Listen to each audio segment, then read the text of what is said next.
वो दूसरों की नजरों में एक अजीब लड़का था जो क्लास में या तो सोता रहता था या नशे में धुत रहता था। उसके कपड़े एकदम पुराने और अजीब से होते थे और उसके जूतों की बात करें तो वो जगह जगह से फटे हुए थे और उन पर पट्टियां बंधी होती थी। उसके बैग में हमेशा वोदका की एक बोतल रहती थी। पर ऐसे लड़के ने भी क्लास में फर्स्ट आकर सबको चौंका दिया। टीचर ने उसे बोर्ड पर आकर एक मुश्किल सवाल सॉल्व करने को कहा, लेकिन कुछ ही कदम चलने के बाद उसने क्लास के बच्चों को एक बड़ा सा सरप्राइज दे दिया। इस उल्टी की वजह से नए लड़के चक का बाकी बच्चों के साथ रिश्ता और भी खराब हो गया। अगले दिन वो नए जूते पहनकर स्कूल आया और जैसा कि सबको पता था, बच्चों ने उसका खूब मजाक उड़ाया। वो उन्हें इग्नोर करना चाहता था, लेकिन वो लड़के और ज्यादा परेशान करने लगे। वो रुका, पीछे मुड़ा और उस बकवास करने वाले लड़के के पास गया। जो लड़का एक सेकंड पहले जोर जोर से हंस रहा था, अगले ही पल उसकी सिटी पिट्टी गुम हो गई। पता नहीं चक ने उसके कान में ऐसा क्या कहा कि उसी वक्त से स्कूल में अफवाहें उड़ने लगी। सारे बच्चे बात करने लगे कि आखिर ये चक है कौन जिसने सिर्फ एक बात बोलकर उस बदतमीज लड़के की बोलती बंद कर दी। वही उसका पार्टनर माइक भी एक ऐसा लड़का था जिसे कोई ज्यादा पसंद नहीं करता था। ऐसा नहीं था कि वो बहुत बुरा था, बस क्लास में कोई उस पर ध्यान ही नहीं देता था। वो तानिया नाम की एक लड़की को चुपके चुपके पसंद करता था। उसे लगता था कि वह दुनिया की सबसे खूबसूरत लड़की है। जब वो ख्यालों में खोया था, तभी तानिया की अपनी दोस्त को पास की गई एक चिट्ठी माइक के हाथ में आ गई। हालांकि उसे पता था कि ये उसके लिए नहीं है, लेकिन माइक ने छुपके से उसे खोल कर पढ़ लिया। लेकिन जब वो चिट्ठी को आगे बढ़ा रहा था तो गलती से टीचर ने उसे देख लिया। टीचर ने माइक को आगे बुलाकर उसका एस्से पढ़ने को कहा, लेकिन उसने बहुत ही कड़वा सच लिख दिया था। उसने लिखा था कि उसकी माँ हर समय शराब पीती रहती है और वो चाहे कहीं भी हो, उनके हाथ में हमेशा वोदका की एक बोतल रहती है। उन्होंने उसे बस एक ही बार कुछ सिखाया था, वो भी नशे में। माइक और भी पढ़ना चाहता था, लेकिन टीचर ने उसे बीच में ही रोक दिया और ऐसे ही उसने पूरे 6 पेज लिखे थे। क्लास के बाद टीचर ने माइक को अकेले में रोका। उन्होंने माइक से कहा कि उसे अपनी माँ के बारे में ऐसा नहीं लिखना चाहिए, लेकिन माइक को लगता था कि उसने सब कुछ सच ही लिखा है। तुम्हें तुरंत इन पेजों को फाड़ देना चाहिए। तुम्हें सच में इन्हें फाड़ना नहीं चाहिए। तुम्हें इसे छुपा लेना चाहिए। माइक को समझ नहीं आ रहा था कि टीचर उसे क्या सोचने को कह रहे हैं, क्योंकि उसके दिमाग में सिर्फ तानिया का बर्थडे चल रहा था। सुना था कि क्लास के सभी बच्चों को बुलाया जाएगा, इसलिए माइक सोचने लगा कि ऐसा कौन सा गिफ्ट दिया जाए जिसे तानिया हमेशा याद रखे। अपने बड़े से घर वापस आकर माइक ने अपना कंप्यूटर खोला और तानिया की फोटो देखने लगा। तभी उसके दिमाग में एक आइडिया आया। उसने एकदम अलग गिफ्ट देने की सोची। वो था अपने हाथों से तानिया का एक स्केच बनाना। उसे लगा कि गिफ्ट मिलते ही तानिया उसके दिल की बात समझ जाएगी। ऐसे ही दिन बीतते गए और माइक का स्केच भी लगभग पूरा होने वाला था। तानिया का ध्यान अपनी तरफ खींचने के लिए उसने तानिया जैसी ही ड्रैगन डिजाइन वाली एक बेसबॉल जैकेट भी खरीद ली। कल से गर्मियों की छुट्टियां शुरू होने वाली थी। माइक सोच रहा था कि आज उसे तानिया की पार्टी का कार्ड मिलेगा और वो दुनिया का सबसे लकी लड़का बन जाएगा। लेकिन सच तो ये था कि उसके और चक के अलावा पूरी क्लास को कार्ड मिल चुका था। वो बस उदासी से तानिया को देखता रहा। माइक, मैं भूल गया था, ये एक हरी घंटी है। मुझे उम्मीद है कि तुम्हारे पास टाइम होगा। अगर तुम नहीं आ पाए तो मुझे बहुत बुरा लगेगा और तुमने सोचा भी नहीं होगा कि मेरा गिफ्ट तुम्हारे लिए कितना मायने रखता है। तो अगली बार मिलते हैं। मुझे बहुत खुशी होगी कि तुम आओगे। छुट्टी की घंटी बजी और माइक की सोच टूट गई। शुरू से लेकर आखिर तक तानिया ने एक बार भी उस पर ध्यान नहीं दिया। बाहर आने पर चक खुद चलकर उसके पास आया और उसे बात करने लगा। असल में उसे माइक की बेसबॉल जैकेट पसंद आ गई थी और वो उसे खरीदना चाहता था। लेकिन उस वक्त माइक बहुत परेशान था और बस जल्दी से घर जाना चाहता था। और इन दोनों की कहानी भी यहीं से असली मायने में शुरू होती है। बहुत ही कमाल के जूते हैं। गर्मियों की छुट्टियों के पहले ही दिन उसकी मां नशा मुक्ति केंद्र जाने वाली थी और उसके पिता भी 15 दिन के लिए काम से बाहर जा रहे थे। वो माइक के लिए थोड़े पैसे छोड़कर चले गए और इस तरह इतने बड़े घर में माइक एकदम अकेला रह गया। जब वो बोरियत से परेशान हो गया तो अपनी भड़ास निकालने के लिए वो पानी की बंदूक से फूलों पर पानी मारने लगा। तभी अचानक उसे एक आवाज सुनाई दी। देखा तो चक बिना बुलाए वहां आ गया था और उसके पीछे एक छोटी कार थी। पता नहीं वो उसे कहां से लाया था। उसने माइक को लॉन्ग ड्राइव पर चलने को कहा, लेकिन डरपोक माइक ने मना कर दिया। चक ने कुछ नहीं कहा, बस मुड़कर माइक के बड़े से घर में चला गया। उसके लिए वहां मौजूद हर एक चीज बहुत ही शानदार थी। फिर जब उसकी नजर गेम कंट्रोलर पर पड़ी तो चक रुक गया। बिना कुछ कहे दोनों एक साथ गेम खेलने लगे। लेकिन बीच गेम में ही चक ने अचानक पूछा कि ये पार्टी किसकी है? क्या ये तुम्हारी पार्टी है? माइक का जवाब सुनकर चक को लगा कि इसके साथ कोई दिक्कत है, क्योंकि क्लास का हर बच्चा तानिया को पसंद करता था। लेकिन माइक एकदम शांत था। पर सच तो ये था कि वो अंदर ही अंदर बहुत दुखी था। खुद को सही साबित करने के लिए माइक ने वो पेंटिंग निकाली। उसके ऊपर का जो हिस्सा फटा हुआ था उसे उसने ठीक कर दिया था। उसे देखकर चक समझ गया कि वो सच में तानिया को पसंद करता है। मुझे जाकर उसे हैप्पी बर्थडे बोलना चाहिए। मेरे पास तुम्हारे लिए एक छोटा सा गिफ्ट है। तुम्हें बुरा तो नहीं लगा कि मैंने तुम्हें नहीं बुलाया? बाकी सबको तो बुलाया है। कोई बात नहीं, मैं तो बस ऐसे ही आ गया था। हम अभी निकलते हैं। Happy birthday. मैं तो पूरी तरह से थक गया हूँ। मैं भी ऐसा ही करूंगा। चक ने बिना कुछ सोचे समझे अपनी कार स्टार्ट की और माइक को तानिया की पार्टी में ले जाने लगा। पर थोड़ी दूर जाते ही माइक को पछतावा होने लगा। चक को लगता था कि माइक बहुत डरपोक है। जब तुम किसी को पसंद करते हो तो हिम्मत करके उसे बता दो। उसे दिल में छिपाकर खुद को परेशान मत करो। दरवाजे पर पहुंचकर माइक फिर से पीछे हटने लगा। अब क्योंकि माइक आगे बढ़ने की हिम्मत नहीं कर पा रहा था तो चक ने उसे थोड़ा धक्का दिया। उसने वो पेंटिंग उठाई और सीधे पार्टी में चला गया। फिर उसने वो पेंटिंग माइक को दे दी। माइक ने भी बहुत आराम से उसे अपने हाथ में पकड़ लिया। उस वक्त उसका दिमाग एकदम खाली हो गया था और उसका शरीर अपने आप तानिया की तरफ बढ़ने लगा। माइक पहली बार तानिया को इतने करीब से देख रहा था। जब तानिया ने अपना गिफ्ट देखा तो चक भी सही वक्त पर आ गया। बस एक छोटा सा हेलो बोलने के बाद वो माइक को लेकर बड़े ही स्वैग के साथ पार्टी से निकल गया। ऐसा माइक ने पहले कभी महसूस नहीं किया था। कार में माइक ने उससे पूछा कि क्या वो भी समंदर किनारे आना चाहती है। वही कार को गोल गोल घुमाकर चक ने स्टाइल से ब्रेक मारा। उन दोनों की इस हरकत ने वहां मौजूद सब लोगों को हैरान कर दिया। जल्दी ही चक कार लेकर माइक के घर पहुंच गया। दोनों ने अगले दिन मिलने का वादा किया, पर चक को अभी और भी मजे करने थे। जो सोचा वो किया। दोनों ने सुबह तक सारा सामान पैक किया। बिना किसी चिंता के, बिना किसी प्लान के उन दोनों लड़कों ने एक अचानक से ट्रिप शुरू कर दी और उनकी मंजिल थी चक के दादाजी का घर, जो कि दूर वलाचिया में था। लेकिन जब माइक ने वलाचिया सर्च करने के लिए फोन उठाया तो चक ने उसे बाहर फेंक दिया। माइक ने पूछा कि ये क्या कर रहे हो? तो चक ने कहा कि पुलिस उन्हें ट्रैक कर लेगी। बदला लेने के लिए माइक ने उसकी वोदका की बोतल उठाई और उसे बाहर फेंक दिया। हे भगवान,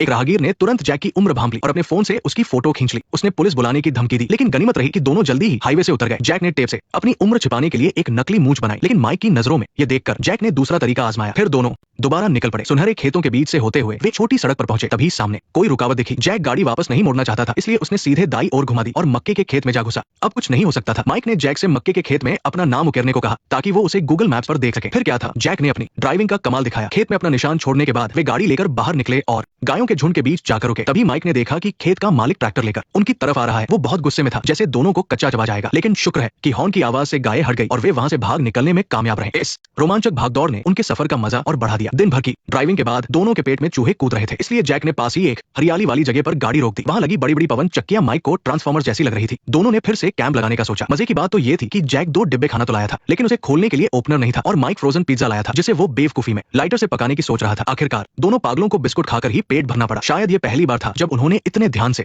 तारों भरे आसमान को देखा था। दोनों लड़के आपस में ढेर सारी बातें करने लगे। अगले दिन जब जैक की आंख खुली तो उसने देखा कि सामने 2 लोग खड़े हैं। वे खुद को साइकिलों वाला नवाब बता रहे थे, पर असल में वे साइकिल से घूमने निकले थे। जब उन्हें पता चला कि ये दोनों कार से आए हैं तो वे उनका मजाक उड़ाते हुए उन्हें रॉकेट से उड़ने वाले घटिया लोग कहने लगे और ऐसा कहकर वे वहां से चले गए। फिर भी माइक उनसे कुछ खाने को मांगना चाहता था, लेकिन जैक को पता था कि अपनी बेइज्जती कराने का कोई फायदा नहीं, इसलिए दोनों ने अपना सामान बांधा और खाना ढूंढने के लिए निकल पड़े। अच्छी बात यह रही कि थोड़ी दूर जाने पर ही उन्हें एक सुपरमार्केट का बोर्ड दिखा, लेकिन पूरे गांव में घूमने के बाद भी उन्हें वो सुपरमार्केट नहीं मिला। आखिरकार जैक ने एक छोटे बच्चे से रास्ता पूछा। तब पता चला कि वो लोग सुपरमार्केट से कुछ खरीदते नहीं है, बस वहां घूमने जाते हैं। जल्द ही उनकी मुलाकात उस बच्चे की मां से हुई। ये जानकर कि वे खाना ढूंढ रहे हैं, उसने बड़े प्यार से उन्हें अपने साथ दोपहर का खाना खाने के लिए बुलाया। खाना देखने में भले ही अच्छा नहीं था, लेकिन उन दोनों को तो बस अपनी भूख मिटानी थी। पता चला कि खाने से पहले उनके यहाँ प्रार्थना भी होती है। उन्हें थोड़ा अजीब लगा, फिर भी दोनों ने चुपचाप प्रार्थना में हिस्सा लिया। पर किसने सोचा था कि एक निवाला खाते ही ये मटर वाला खाना इतना ज्यादा स्वादिष्ट लगेगा। सच में वे बहुत किस्मत वाले थे। मेन खाना खत्म होने के बाद मीठा परोसा गया। जैक जैसे ही एक बड़ा हिस्सा उठाने लगा, पास बैठे बच्चे ने उसे जोर से टोक दिया। पता चला कि मीठा खाने के लिए एक सवाल का सही जवाब देना होता है। जो सबसे पहले जवाब देगा सबसे बड़ा हिस्सा उसी को मिलेगा। लेकिन आखिर में सिर्फ 2 छोटे हिस्से बचे रह गए। जैक और माइक किसी भी सवाल का जवाब नहीं दे पाए। वे दोनों हाई स्कूल के लड़के छोटे बच्चों से हार गए। अब तुम मुझसे एक सवाल पूछ सकते हो, जर्मनी की राजधानी क्या है?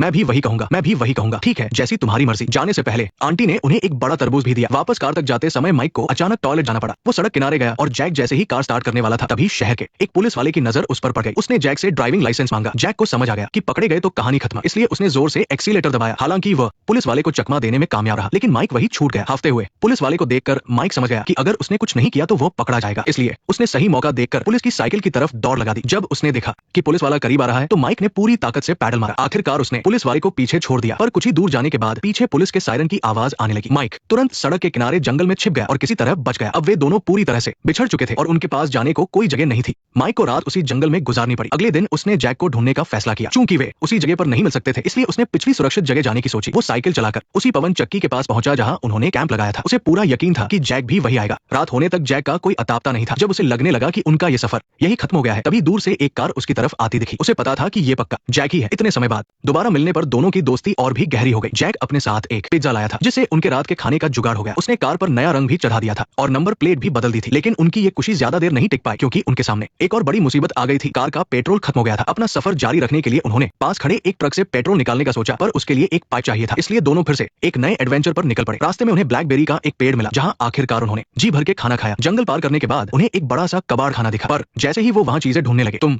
पागल हो? अंधे हो क्या? क्या दिमाग खराब है तुम्हारा? क्या पागल हो गए हो? बस भी करो। क्या कर रहे हो तुम? पागलपन है ये, बस करो अब। सारे पाइप यही पड़े थे। जल्द ही उन्हें अपने मतलब का एक पाइप मिल गया। एक लड़की ने आकर उनसे पूछा कि वे क्या कर रहे हैं। बिना सोचे समझे जैक ने उसे सच बता दिया, लेकिन जैसे ही वे दोनों वहां से निकलने वाले थे, वो लड़की अचानक दौड़कर उनके पास आ गई। उसने कहा कि उसे भी उसी रास्ते जाना है, इसलिए वो साथ चलना चाहती है। लेकिन जैक उसे नहीं ले जाना चाहता था, इसलिए उसने जानबूझकर कहा कि उसके शरीर से बहुत बदबू आ रही है। जैक की बात सुनकर लड़की ने उनका पीछा छोड़ दिया। रात में दोनों एक पेट्रोल टैंक के पास बैठे थे, लेकिन वो कितनी भी कोशिश कर रहे थे, पेट्रोल बाहर ही नहीं आ रहा था। तभी अचानक कोई उनकी तरफ आता हुआ दिखा। दोनों ने जल्दी से अपना सामान समेटा और कार के पीछे जाकर छिप गए, ये दिखाने के लिए कि ड्राइवर आराम कर रहे हैं। असल में वो वही कबाड़ खाने वाली लड़की थी। उसने तुरंत उनके हाथ से पाइप छीन लिया और अपने तरीके से एक ही बार में पेट्रोल बाहर निकाल दिया। इस तरह से वो लड़की भी उनकी कार में बैठ गई। उसका नाम ईसा था। उसका मकसद अपनी सौतेली बहन को ढूंढना था। जैक ने अचानक कार का शीशा नीचे किया। क्या बहुत गर्मी लग रही है? नहीं, लेकिन अभी भी जानवरों जैसी बदबू आ रही है इसके अंदर, मुझे पता है। इस अजीब से माहौल को ठीक करने के लिए ईसा ने एक सवाल पूछा, क्या तुमने कभी गौर किया है कि शीशे में दाया और बाया हिस्सा उल्टा दिखता है, लेकिन ऊपर और नीचे का हिस्सा नहीं? ऐसा लगा जैसे सब कुछ कह दिया हो और फिर भी कुछ नहीं नहीं कहा। उन दोनों के बीच की दूरी बस यूं ही खत्म हो गई। चक ने गाड़ी रोकी और इस तरह वे तीनों गहरी नींद में सो गए। अगले दिन माइक सबसे पहले उठा। उसने देखा कि ईसा के हाथों में एक लकड़ी का बक्सा है। उत्सुकता के मारे वो देखना चाहता था कि उसके अंदर क्या है।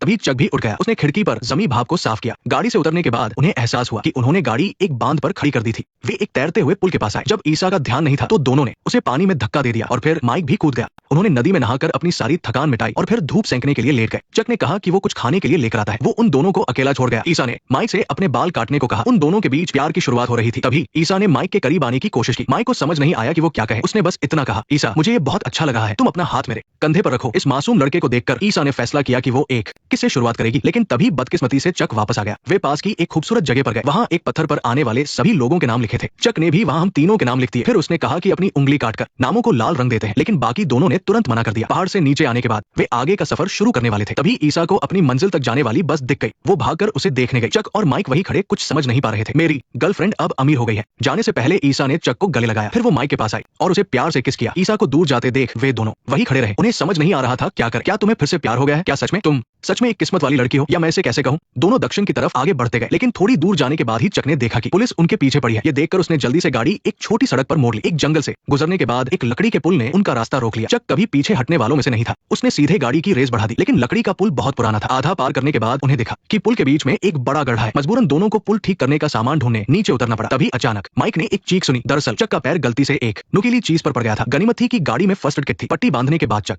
ठीक तो था, लेकिन अब वो गाड़ी नहीं चला सकता था। माइक ने ये सुनकर तुरंत मना कर दिया। उसे लगा कि वो बहुत डरपोक है। तुम अब मुझे उसकी पार्टी में नहीं बुलाओगे। मैं तुम्हें एक राज की बात बताऊं, तुम्हारे मुकाबले वो तो कुछ भी नहीं है। मैं ये बात पक्के तौर पर कह सकता हूँ, क्योंकि मुझे लड़कियां पसंद नहीं है, समझे। मैंने ये बात किसी को नहीं बताई है। अब मैं जो चाहूँ वो कर सकता हूँ, लेकिन मुझे ज्यादा हैरानी नहीं हुई। एक पल के लिए मुझे लगा कि मैं भी गे बन जाऊं। मुझे एक जोड़ी जूते दे दो, यही सारी परेशानियों का हल है। लेकिन मैं ऐसा नहीं कर सकता। मुझे एक लड़की ही चाहिए। चक के सिखाने पर हालांकि शुरुआत में थोड़ा डगमगाया, लेकिन जल्द ही माइक गाड़ी चलाना सीख गया और उसने गाड़ी बाहर निकाल ली। लेकिन जब वे दोनों खुश हो ही रहे थे, तभी सुअरों से भरा एक ट्रक अचानक उनके आगे आ गया। पता नहीं वो नशे में था या जानबूझकर। सामने वाला जानबूझकर उनकी गाड़ी का रास्ता रोकने लगा। माइक ने इमरजेंसी लेन से गाड़ी निकालने की सोची, लेकिन ट्रक वाले ने हार नहीं मानी और फिर से रास्ता रोक लिया। सारे सुअर बाहर भागने लगे। उनकी छोटी गाड़ी भी कबाड़ बन चुकी थी। किस्मत अच्छी थी कि उन दोनों को ज्यादा चोट नहीं आई, लेकिन उनका सफर यही खत्म हो गया। पुलिस की गाड़ी को पास आते देख चक समझ गया कि अब उसके जाने का वक्त आ गया है। वो वापस सुधार गृह में नहीं जाना चाहता था। माइक ने उसे रोका और अपनी ड्रैगन वाली जैकेट उतार दी। चक ने उसे एक बेहतरीन गर्मी की छुट्टियां दी थी, तो उसने भी चक को एक कमाल की जैकेट दी। चक खुशी से उसे पहनकर लड़खड़ाते हुए अंधेरे में कहीं गायब हो गया। अस्पताल में पुलिस ने माइक को बताया कि अब वो 14 साल का हो चुका है और उसे इस जुर्म की सजा भुगतनी होगी। उसके पिता ने पहले ही सब सेटिंग कर ली थी। अगर माइक कोर्ट में अपना मुंह बंद रखता तो वकील सारा इल्जाम चक पर डाल देता, लेकिन अब वो पहले वाला डरपोक माइक नहीं रहा।